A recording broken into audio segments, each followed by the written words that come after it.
I'm ELAINE CERCADO, a trainer, consultant, executive coach, and managing director of POWERinU Training and Coaching LLP in Singapore.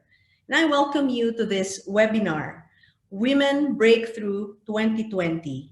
Today's webinar is special as we celebrate Women's Month this March. This complimentary webinar is brought to you by POWERinU. POWERinU is a training, coaching, and consulting company with office in the Philippines and in Singapore.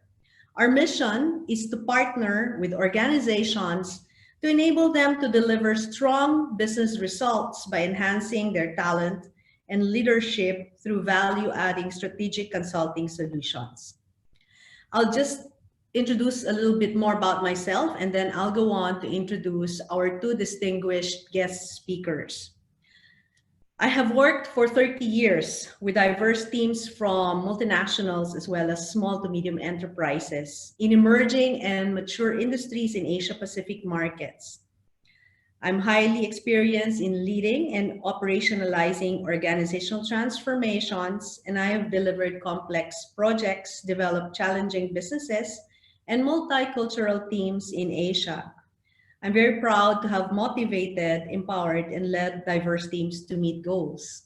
In 2008, I embarked on a second career in training, coaching, and consulting, and got myself certified in Singapore through ACTA, in Singapore WDAIEL. I'm also a certified PMC, Practicing Management Consultant of the Singapore Business Advisor and Consultants Council. And I have certified in various leadership and management programs. I'm a certified coaching clinic licensed facilitator and also a certified executive coach by Corporate Coach U. So enough about myself. During this webinar, I am very, very excited to have two distinguished women who embody women empowerment as guest speakers. Let me now introduce them to you. Our first guest panelist is MARGIE PAGDANGANAN. Marge is the Managing Director and Investment Center Head of Citi Private Bank Asia Pacific, Singapore, a business of Citigroup Inc. Margie has been conferred the Institute of Banking and Finance 2019 Fellow Award in Wealth Management, which recognizes industry veterans who have demonstrated mastery of a profession and exemplified thought leadership and commitment to industry development. Margie is also a private bank industry group member and represents Citi in the various industry initiatives. She is a woman leading Citi or WLC alumni and is an active member and leader in the Women's Affinity Group in Singapore and passionate mentor for several women leaders. Marge sits on the board of Citi Trust Singapore Limited.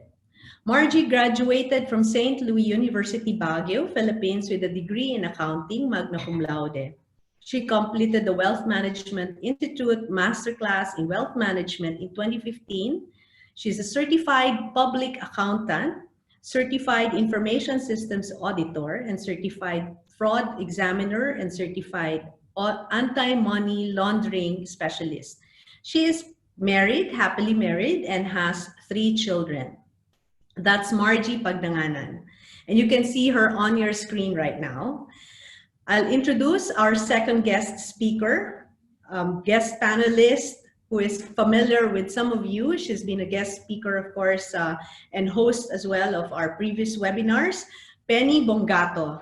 Penny is a motivational speaker, POWERinU Philippines Director, the first Jack Canfield certified trainer in the Success Principles in the Philippines and first in Asia. And she has also been recently listed as one of the top 100 Filipinos to follow in LinkedIn for Inspiration and Learning 2019. Penny is also the author of the book Ask for a Bigger Blanket and Career Shift, Follow Your Passion. Penny's ultimate goal is to help change the lives of 100,000 Filipinos through dreaming bigger and achieving their goals. And right now, she has trained more than 50,000 Filipinos on the Success Principles, so she's definitely more than halfway to achieving her goal. With close to 20 years of experience in the field of human resource and various multinationals in the Philippines, Penny was the forefront of the boom of the business process outsourcing, or BPO as we call industry. She was also an executive director of IBPA, IT Business and Process Association of the Philippines, a 2019 to 2020 Board of Trustee of the People Management Association of the Philippines, or PMAP as we call, and the PRO of the Career Development Association of the Philippines in 2014. Penny is also happily married with 4 children and 2 grandchildren. Everyone, let's all welcome our guest panelists, Margie Pagdanganan and Penny Bongato, both in power red attires. Well, we didn't discuss that, huh? You didn't talk about it. That's right. Okay. Good evening, everyone. Good evening. We're trying out a different format for tonight, as we will go on a panel discussion. Something that you probably have experienced in the past, in a live panel discussion, in a live workshop or conference. But this time we're doing it online. And so what I'll do is introduce broadly the topic that we have today by introducing about International Women's celebration, the International Women Month, and what we celebrate and what's the theme for this year, 2020. And then from there, introduce a framework that will be the basis of our discussion with Margie and with Penny. So I will now proceed with introducing about the International Women's Day. International Women's Day was actually last March 8th. It's a global day celebrating the social, economic, cultural, and political achievements of women. The day also marks a call to action for accelerating women's equality. It has occurred for well over a century, with the first IWD gathering in 1911, supported by over 1 million people. Today, IWD belongs to all groups collectively everywhere. It's not country, group, or organization specific. This 2020, the theme is Each for Equal. And I don't know if you have seen this symbol, but this is the symbol of Each for Equal. And Penny and Margie are doing it right now. And all of you in your respective places, you can actually do this as a symbol of hashtag Each for Equal, which is the theme of IWD. Okay, so what does that mean? An equal world is an enabled world. And individually, we are responsible for our own thoughts and actions all day, every day. Individually, we can actively choose to challenge stereotypes, fight bias, broaden perceptions, improve situations, and celebrate women's achievements. Collectively, each of us can help create a gender equal world. And so that's where Each for Equal came about.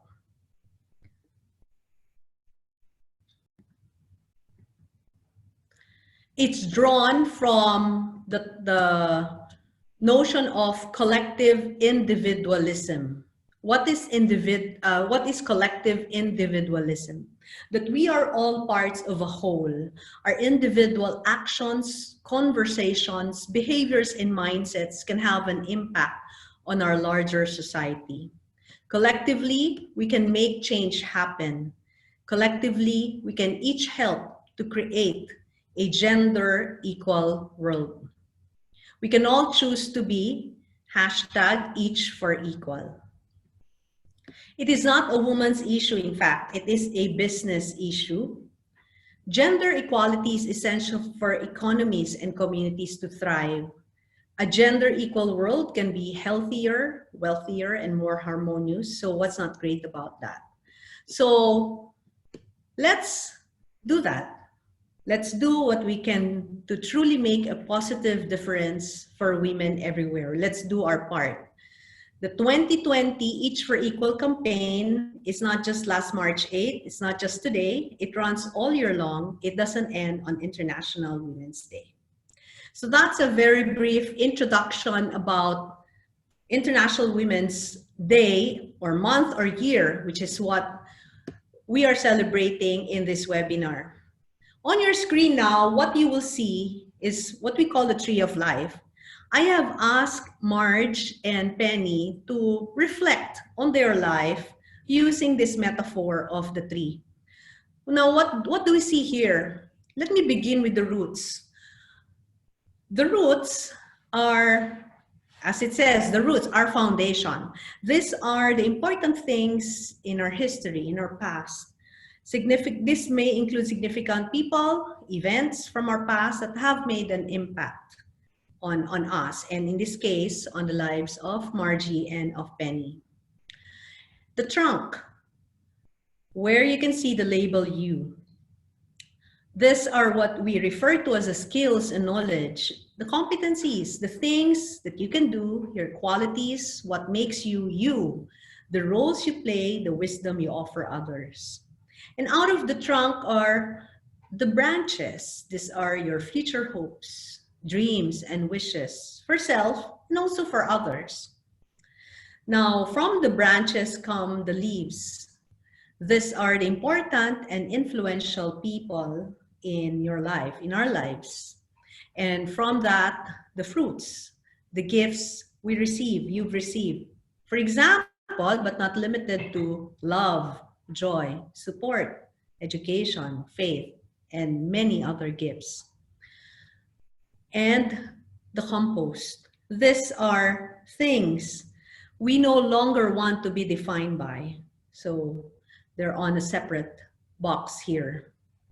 Now, of course, above this is a nice weather, but as we know in life, there are also storms. Storms are the challenges that we face in the family, work, health, finance, and other aspects of life.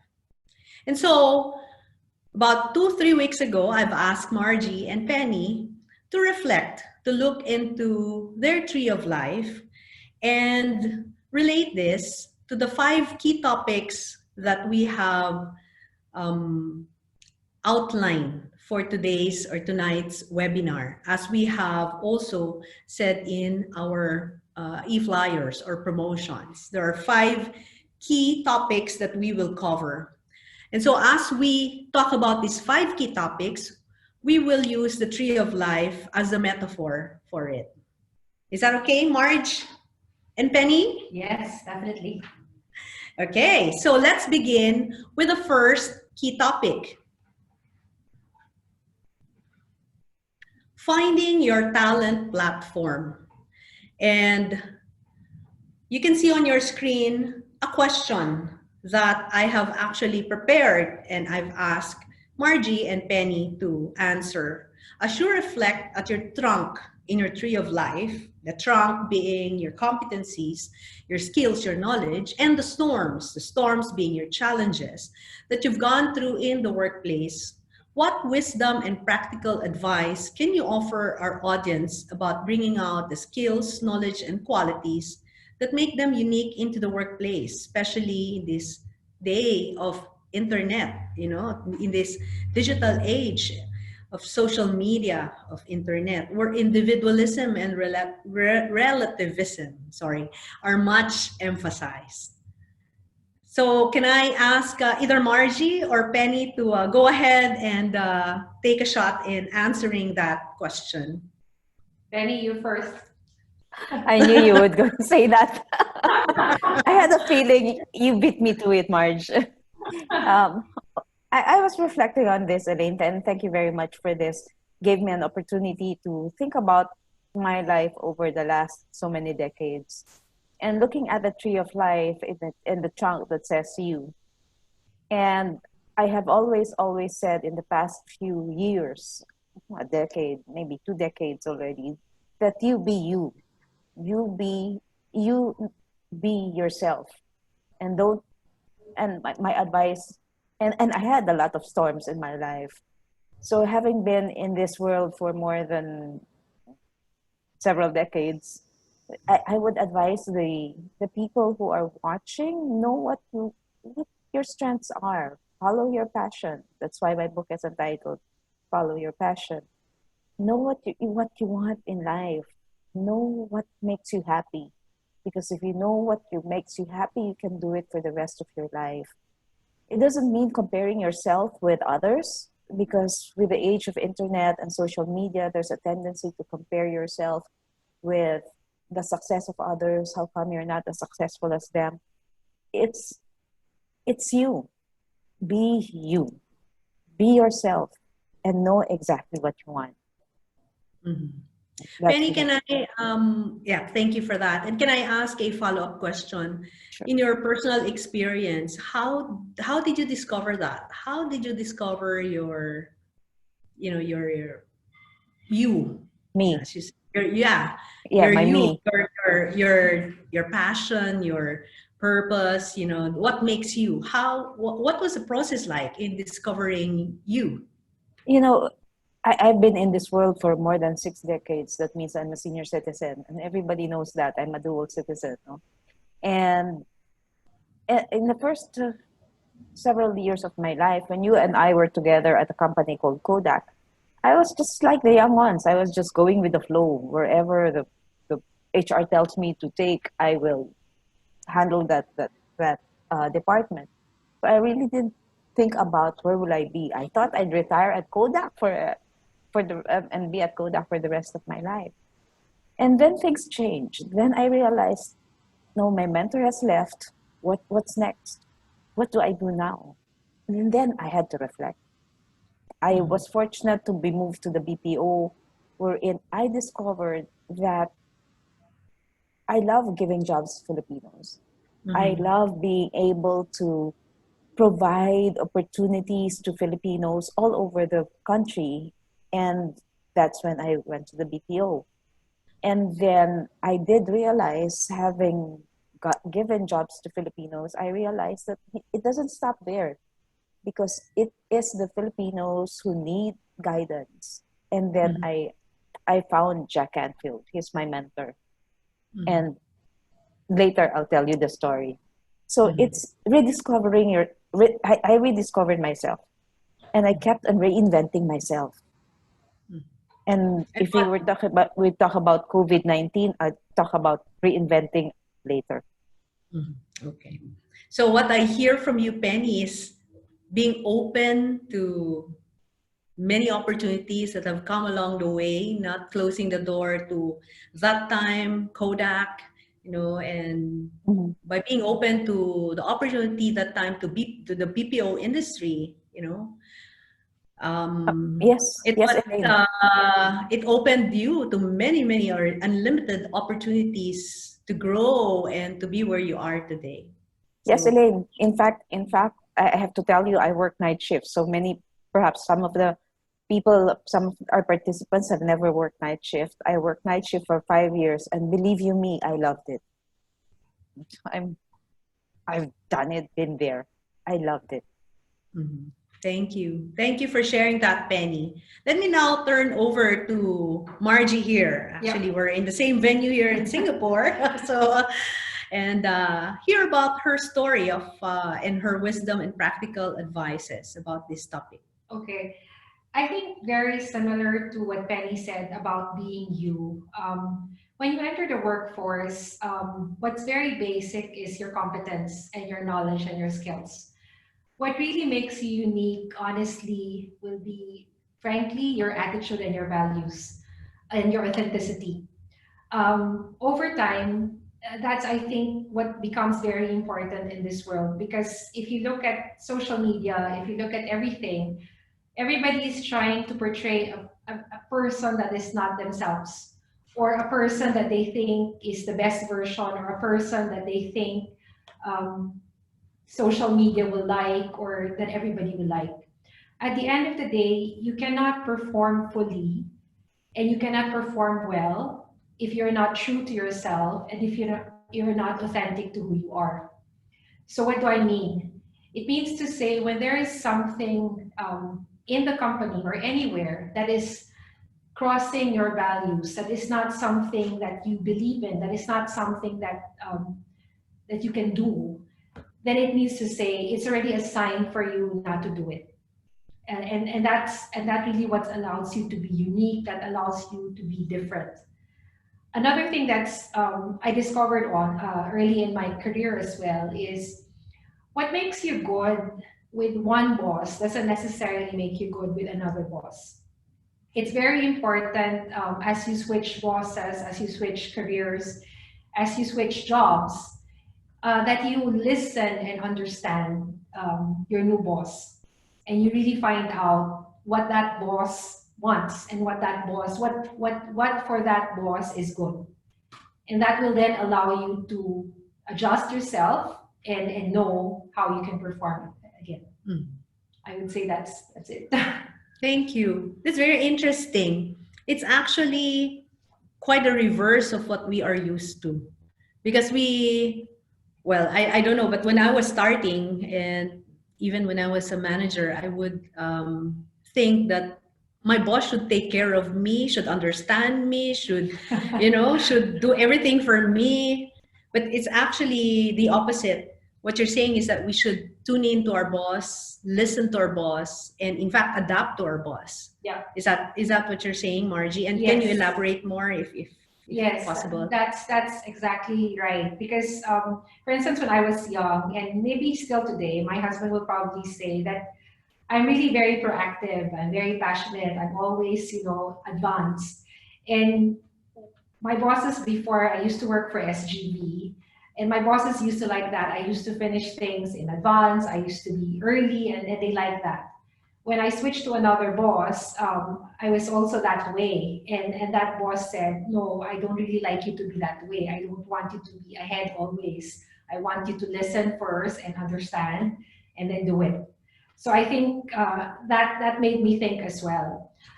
The other thing I think that you said, ELAINE, that I want to tell all of the young people today is you shouldn't wait for people to take care of you in the company. You should take care of yourself, and you should actually know what you want and go for the things that you want. You should raise your hand. When things and opportunities open up, don't wait for somebody to tap you on the shoulder and ask you, are you interested? Or do you want that promotion? No. You should actually go for it. Well said, thank you. And that's probably why you are the head of Citi, right? Very proactive and raising the hand. Yes, so thank you very much for that valuable lesson. We also would like the audience to, if you have any question, any comments, feel free to use the chat box that we have tested earlier. You don't have to wait up to the last or to the end. If you have any comments or any questions, we'll take note of that. Our POWERinU marketing and business development consultant, Trina Gonzalez, is also on the line and is also actually supporting, and we'll take note of the questions and comments in case we miss them. And so we will move on to the next topic here. I think we've got a couple of valuable lessons here from Margie and Penny. And the second topic is actually also connected or related to that, that we're talking about. Okay, so communicating and overcoming, building our confidence. And in the process, overcoming our fears. Because we all have fears. We have our fear of public speaking, of rejection, of loss, of change, of the unknown. And trying to build our confidence is easier said than done. So when we look at our compost, if you remember the tree of life, this is defined as the things you no longer want to be defined by. What helped you most overcome your fears and build confidence? Okay, so that's the first question. The second question is, what lessons and tips can you share with our audience in terms of communicating assertively in the workplace, especially in the organizations which might not be or which might not have many women leaders in place yet? Okay. There's just this one comment that Margie cannot be seen in the video. Okay. Is that right? All right. Is that better? I hope you can be seen. Okay. Margie and Penny are very beautiful in their red today. Hopefully. Okay. Okay. So while we're fixing that, Penny, do you want to answer the question posted here? I think it's Margie's turn. Okay. Okay, that's fine. All right. I think one of the composts that has been in my life really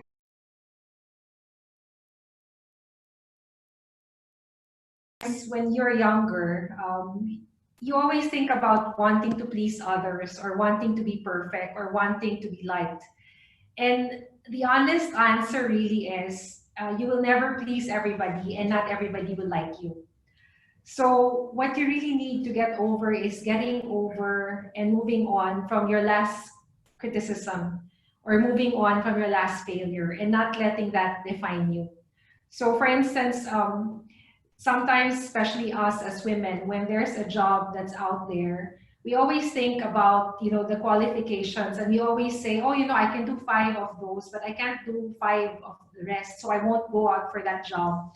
Whereas typically, what we've seen, and not to be biased, but what we've seen typically when we post the jobs is we see like 5, 6, 7, or 8 men going for that jobs and telling you why they're going to be great at that job or why they have 11 out of the 10 characteristics. Whereas the woman is still thinking, oh, I have 5 or I can't do it all.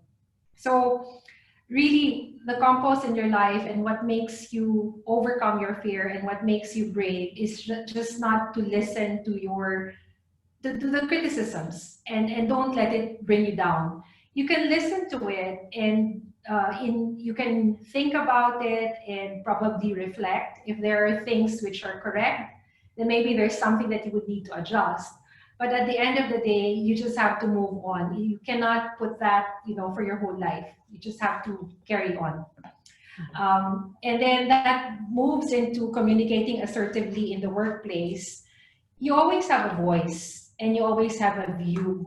So you have to make sure that at the seat in the table, you always say what needs to be said. You cannot be ashamed or you cannot be shy, and you cannot say, maybe I'm this, I won't be heard, maybe it doesn't make sense. You just have to go ahead and say it, because otherwise they will not listen to you if they cannot hear you. Okay. And I will ask Marge to actually look here. Okay. Yeah. Apparently, they cannot see you. Okay. Yes, okay. So, I guess there's something with the audio. Yes. Okay. Okay. All right. You So it's talked my about. turn. Okay. Yes. No. Go ahead. No, go ahead. Follow-up question with Elaine. No, it's okay because I have a comment, actually more of a comment. Yes. Something related to what Marge has said. So Penny, go ahead, please. I'd like to share a failure. So you mentioned about fear. Having attended Jack's workshop, Jack Canfield's success principles, fear is fantasized false experience appearing real. And for those who know Brother Bo Sanchez, he also says the same thing. We fear. What is fear? False experience appearing real. It's not yet real, but we imagine it to be. Similar to what Margie said, we fear applying because we fear that we are not qualified, even though we don't know whether we're qualified or not, or our boss hasn't told us that we're not qualified, we fear already. So take out the fear. Fear is not real. Like when we were young, we were being asked not to go to that madilim na lugar, dark place, because there's mumu, there's a ghost, but it's not real unless you have a third eye.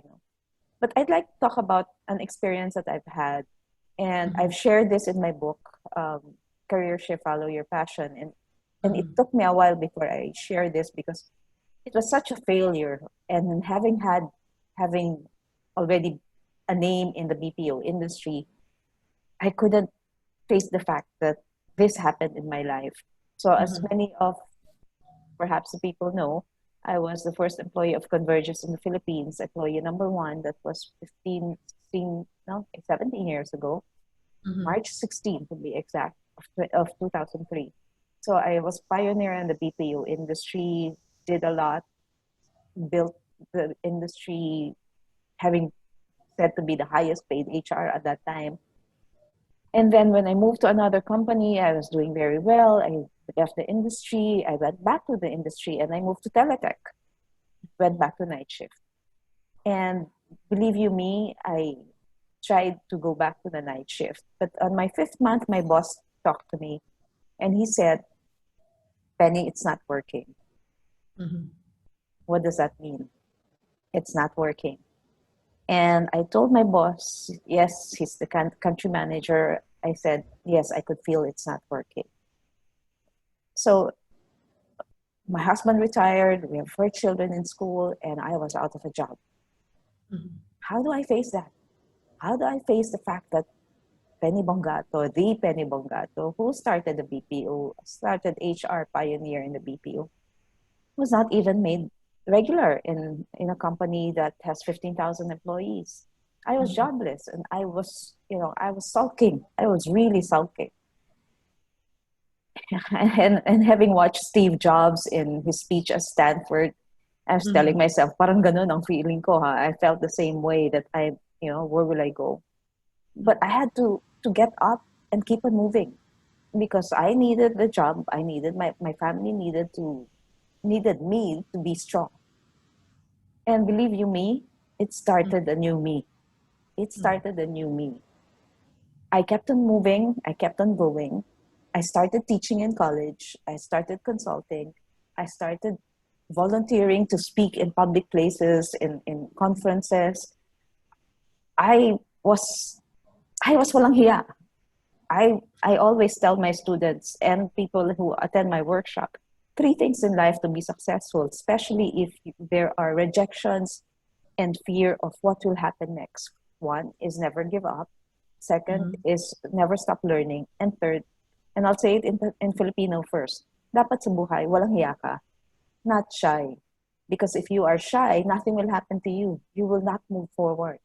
So my advice to the young ones, especially to the women, if you're given a job offer to become the managing director,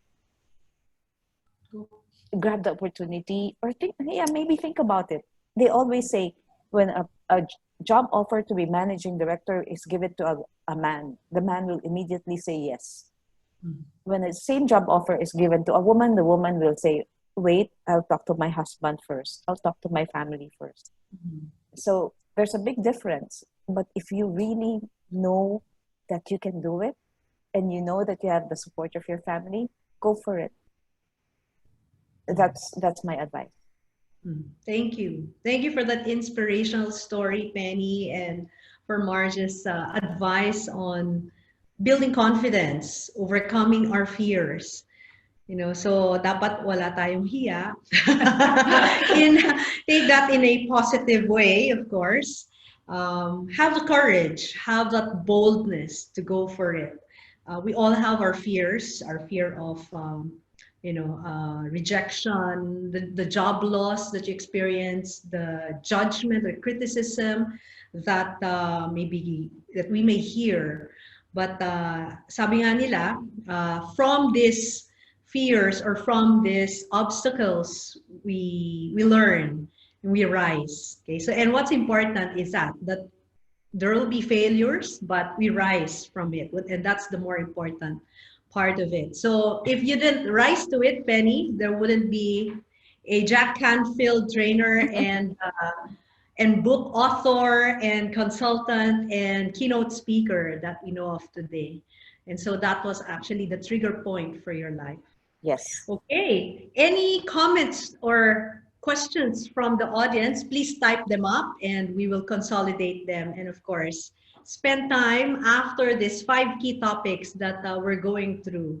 And we will move on to the next one, which is a very real issue that many of us face, balancing family and work.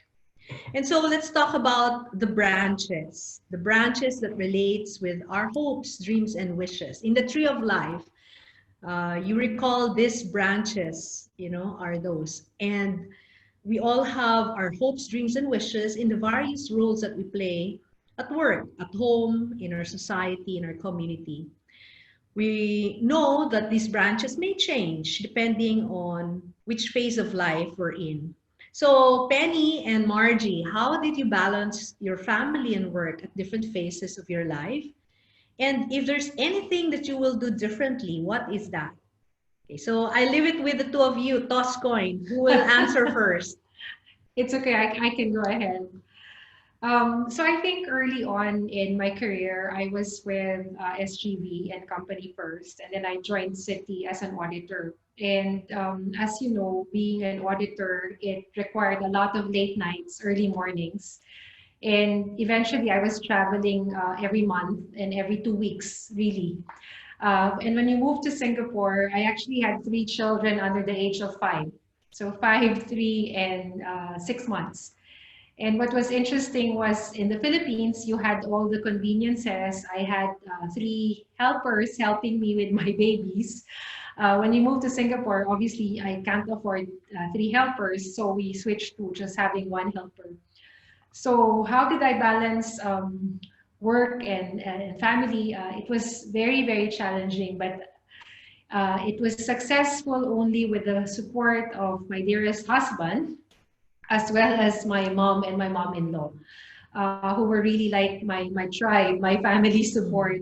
They were the ones who kept the house going, who kept the children going when I was away.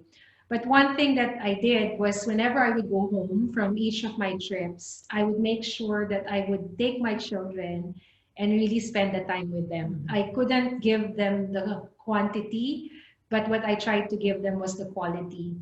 And now my kids are 22, 20, and 18. And I did ask them actually a few weeks ago or a few months ago, did you ever miss me or did I miss out? Or did you feel that, I lacked in my time with you guys? And thankfully, I don't know, maybe they wanted something.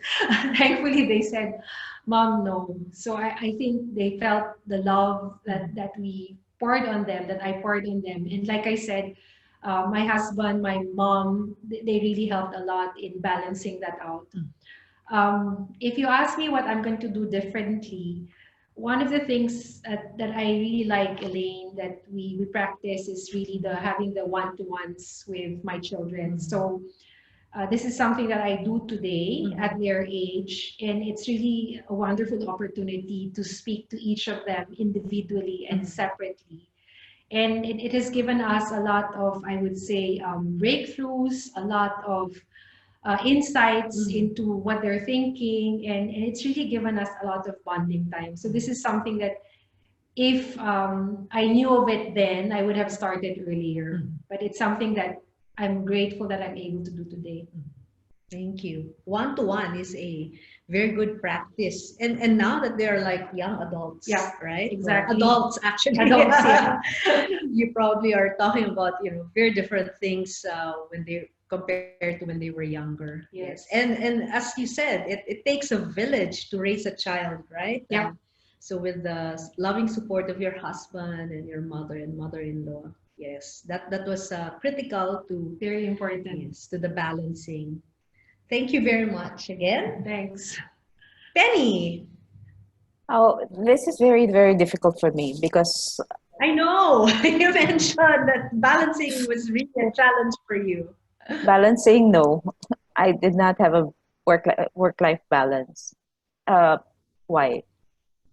Um, my husband retired very early, and my kids were just in grade school, and grade school, high school, four of them. So I was a breadwinner, and I did have my mom. They, my parents passed away when my first child was born. Both of them passed away in the same year. My mother-in-law was sick, so no help. It's just me and my husband. So he retired. I was the one working. I worked night shift. I didn't see my children. I come to the house. They're not yet haven't arrived from school, so I will sleep, and then I will leave the house. They're already sleeping. I'll come back. So I hardly see them. I hardly saw them. So there were times in the past when I was working night shift wherein I would come home on a weekend, on weekends, and the maid would even forget to put my plates because they thought it was a weekday. And they would tell jokes that I don't understand because I'm not in. Because I'm not in. Do I regret it? I have to be very honest. I don't. Why? Because we won't have food to eat if I regret it. Will I do things differently? I'm trying to make it up now by spending more time with my children, by spending more time with my grandchildren. I have not two, but three grandchildren. Should my husband should have retired early? He wanted to. That's nothing I can do. So ours is reverse of roles. I don't know how to cook. I don't even know how to cook sinigang. I don't even know how to cook adobo. I don't cook. I don't do the laundry. I don't clean the house. Totally. I hate going to the supermarket. So totally opposite. But that's how my life has been. So don't talk to me about work-life balance because I missed out on that. I'm trying to make up with that now. Now, with what Margie mentioned about one-on-one with my children, I try to do that. But with my married children, they won't go to talk to me without their spouses. So it's very difficult as well. I didn't build that relationship. Regrets? None. And now that you are, as you said, dual citizen, this is probably the time that you are now getting those, bonding moments and getting to know more your children, your grandchildren. Of course, you have time to do that Oh, now. I would have to say with my daughter, my unika iha, my fourth, we bond a lot. So I know you know Elaine, we just finished our indoor cycling, our tag team challenge of indoor cycling spinning, and we finished 50 rides in 50 days. So I bond with her that way. We just went to I'm proudly a tattoo shop and I had my second tattoo. We have the same tattoo. So our bonding is a different kind of bonding. With my Kind of. boys, the boys are different. The boys, especially the married ones, our bonding would be with their families. So trying to make up, trying to reach out more now. So after listening to you, Penny, and to Margie, balancing is probably not achievable, really. I mean, in the truest sense of its word, right? It's not, technically speaking, balancing. We Something define has it. to give. Something Something has has to to give. give. There's No, always that I, stop, and I would think, Elaine, balancing is a choice. it's a choice. It's a Yes. Yeah. choice. Yep. It's a choice, and it is something that, when I say it cannot be achieved, the way that the secular world, or that the business world will probably define it, but we women can define it in our own way and have that sense of balance or sense of harmony within us, and not have any regret, of the things that have happened, despite not having that balance, Yeah. that the society tells us, So right? so again, as Penny was saying, it's a choice, Elaine, and also as you rightfully said, you can't define it by again what society says what it is. I think for each and every person, for each and every family, there is a right formula. And if you are married or if you have a partner, it's very important for you to have that conversation with your partner or your husband, your wife, whoever it is, just to make sure that both of you are in the right place and you're Yes. doing what you're doing for your family. Yes. And that the partnership is working, the family is supporting, Yes. the joy and that sense of peace is there, and that could vary from person to person. Yep. Yes, That's right. that could with you, Penny, and that could work with Margie, and that might not work for other, women or other families. So we have to, as what you've said, discuss that, have that agreement with our family, because they are the people affected when we are, doing this balancing act. Correct. Correct. Okay. And I think Very the important interesting. thing, Elaine, like Penny said, is not to have regrets in life.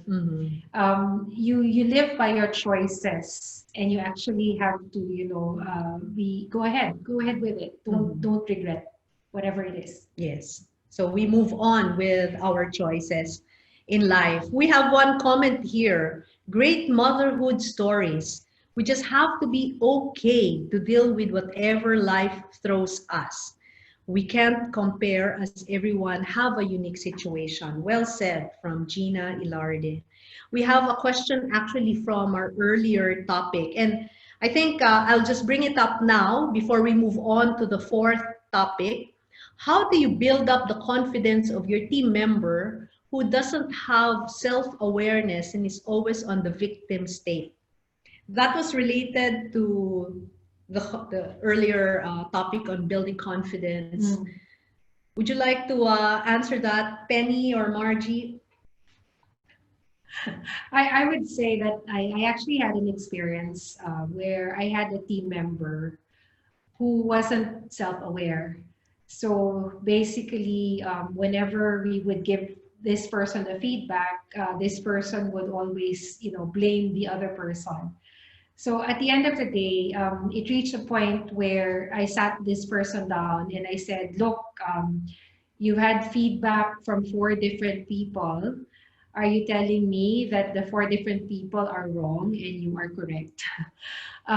It's very difficult, Elaine, if a person doesn't want to accept and a person doesn't want to be self-aware, no matter how much feedback and coaching and mentoring you give.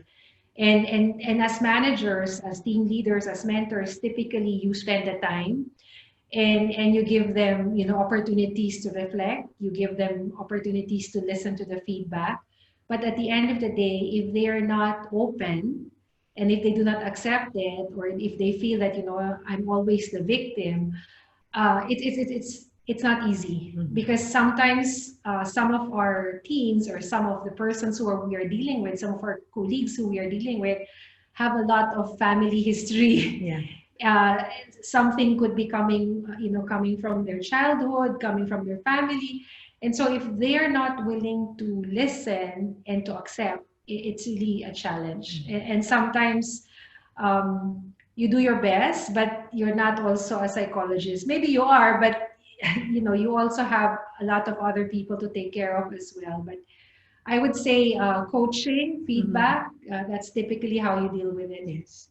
But to your point, coach the coachable. Yes. It's very hard to coach the uncoachable. Yes. Or not open to coaching. Yes. Thank you. I'll move on to the second to the last topic. In the interest of time, Penny, if that's okay, I won't ask for your answer anymore from the last one, but I'll ask your answer, of course, to this one.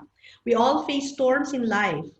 We go through, be it at work or at home, with our health, our finance, or brought by external events like the COVID-19 that's happening today. How have you handled a particular difficult challenge at work? Was there anything in your roots, the roots we said, or your history, your past, or anything in your leaves being the influential people in your lives that have helped you rise to this challenging situation? And a follow-up question to that is about being resilient, and what advice do you have about being resilient?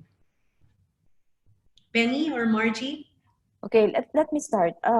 With the storms in my life and the roots. No, we were talking about that earlier before the webinar. I remember the time that my father was an influencer in my life, going back to a long time ago. And I was telling Elaine, it was so difficult because senior moments can't even remember the past. No? But my father was a very key influencer in my life, and there were 2 other people who helped mold me. One was our former boss at Kodak, RSS, Romy Serrano, and the other one is Jack. Jack Canfield, I've been a certified Canfield trainer since 2014, 15. But I attended his workshop in 2010 when he came over to the Philippines. I attended his workshops twice. And I paid for it. It wasn't sponsored by the company. So I learned a lot, and I have decided that I will apply the success principles in my life. Wasn't even thinking of teaching people about the success principles, but really applying it in my life to help me rise to the challenges. I've had many challenges in the past. I've been married for 34 years, but there was the first 7-year itch wherein we were already discussing who will take the kids. Ako ba, ikaw, or paano yan? No, it happened. But we're still strong. We're just still together, very strong. Hashtag May Forever. And there's a lot of things to realize in these challenges. With the COVID-19, I was just telling Trina earlier that several of our workshops that has been scheduled has been canceled because of the COVID-19. No big group gatherings. So what do? Do we just sit and wait it out? No, I need to reinvent myself. I need to think of what is it that we could do at this time of challenge to be ready for when it's all over. How do we reinvent ourselves to be able to prepare ourselves for the next phase of our lives? I have to admit, I'm 62, turning 63 this year. What if I live up to age 95? What will I do in the next 32 years, 33 years? Again, reinventing yourself. Keep on learning, keep on reinventing myself, be open to a lot of opportunities because everything you want is outside your comfort zone. Okay, so reinventing is a key. How about you, Marge? Okay. I think I'll start first with handling of the challenges and the storms in my life. So I would categorize it into two things. Some of the storms in my life have been those that are very, very personal, like, my mom getting hospitalized here in Singapore for 4 months and then eventually passing on. And then the other storm in my life, I would say, is career-wise, not getting something that I really wanted, and even worse, as an auditor, you always because of the nature of my job, sometimes I am put in a position, Elaine, where you really have very, very painful discussions with very, very senior people.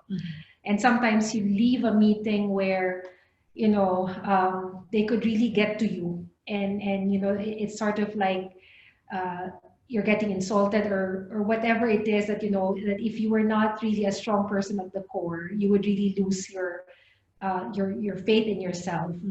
But the things that have helped me really through the storms in my whole life, in these both aspects, professionally and personally, have been my faith and really my family. I remember, and I think Penny was also mentioning that, her father has been a big influencer in her life. My father and my mother have been big influencers in my life as well. I was a daddy's girl. My dad was an engineer in Baguio. He was known for his integrity. And during the 1990 earthquake, none of the buildings and houses that he built fell down. And people were calling him. And that was because, he made sure that he used the right materials. He made sure that he kept his integrity. He was not after the money. So the values that my father put in me are the values that I turn to in the depths of my darkness, whether it's professionally or personally. I just go back to, what would my parents do? What have they taught me? And somehow it is through the values of my family, of my parents, that I'm able to find, my peace, that I'm able to find my strength to go on. COVID-19, it's quite interesting because I remember today we do a lot of split operations in Singapore because of the COVID-19. And so the head for Asia Pacific was calling me the other day and he was telling me, Margie, how are you? How are you really? And then I told him, I'm the wrong person to ask about COVID-19 and how we're dealing and how we're okay, because, I come from the Philippines and, I've been through earthquake, I've been through flood, I've been through bombing, I've been through labor strike. So Don't ask me how I Everything. am. It's okay. We will just move on. Yes. So far, we have water, we have food, we're okay. Yes. Our issue now is only, making sure that we're clean, we don't get contaminated, but otherwise we're okay. So don't worry. So, Well said. so that's what I said. But I think how do we become resilient? It's attitude, number one. Mhm. And I totally agree with Penny. Be open to learning, be open to changing, be open to adapting, whatever it is, and you'll be okay. Thank you. So faith and family, and I must agree with Marge. Those were also the two that have helped me face the storms in life. And then adapting and attitude would help us, the right attitude, the positive attitude would help us, of course, to be resilient. Whether we have the COVID-19 or not, we should just go on, move forward. Yeah. Okay, and last questions here, and I'll just have to give Penny and Margie, short 30 to 60 seconds at the most to answer this question because we're almost down to the last 3-4 minutes of our time. Sustaining the passion and energy. Remain diligent until we see the fruits. Remember, the fruits are the gifts. What happens once we have enjoyed these fruits? What's next? What's next? How will we sustain the passion and the energy? And of course, if that fruit is not coming, or it's difficult to achieve, what can keep us going? So, Penny, 30 seconds. Yeah. My passion, Elaine, my hashtag journey to 100,000 Filipino lives. So I'm very, very passionate about making Filipinos dream bigger and achieve more and aspire for more despite all the challenges we're facing. So what will keep me going? That's it. I want a better Philippines. You have a better Singapore. We want to be like Singapore or even be better than Singapore. It may not be in my generation, maybe in my children's generation or in my children's children's generation, but I want a better Philippines.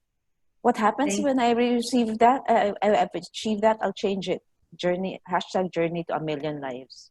Million. Wow. Yes, getting bigger and bigger. So for the greater good, for the greater society. Thank you so Yes. much.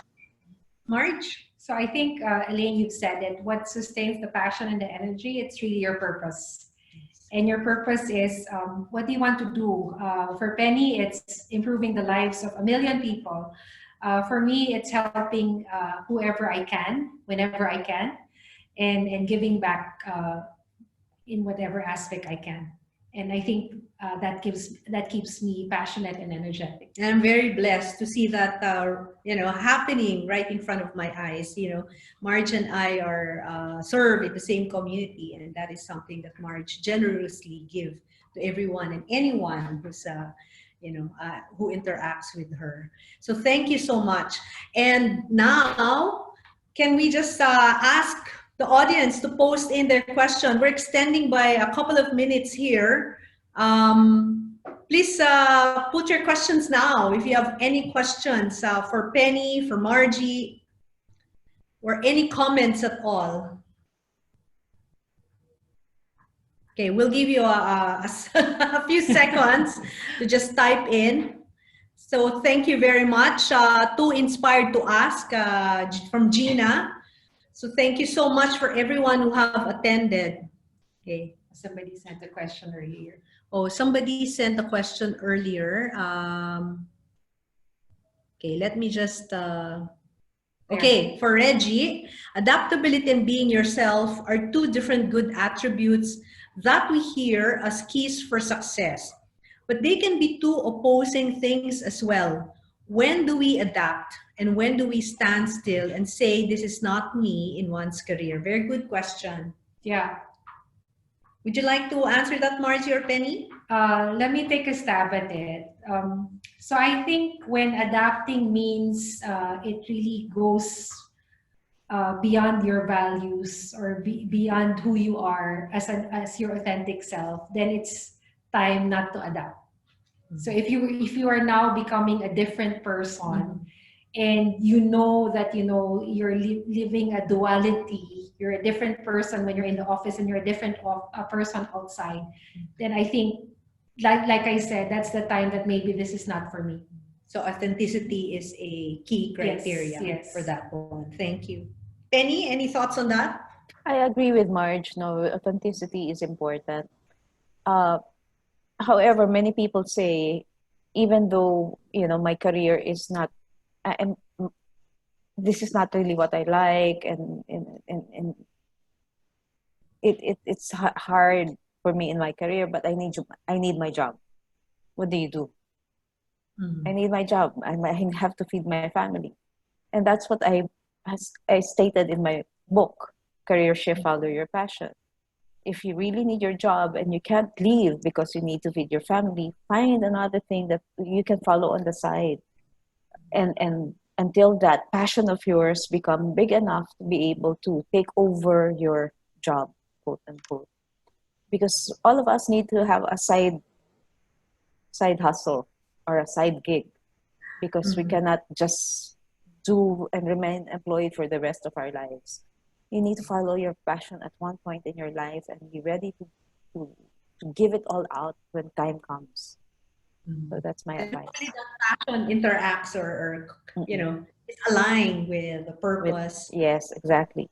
Skills, with the tree of life that we've been talking about. So thank you so much, Penny.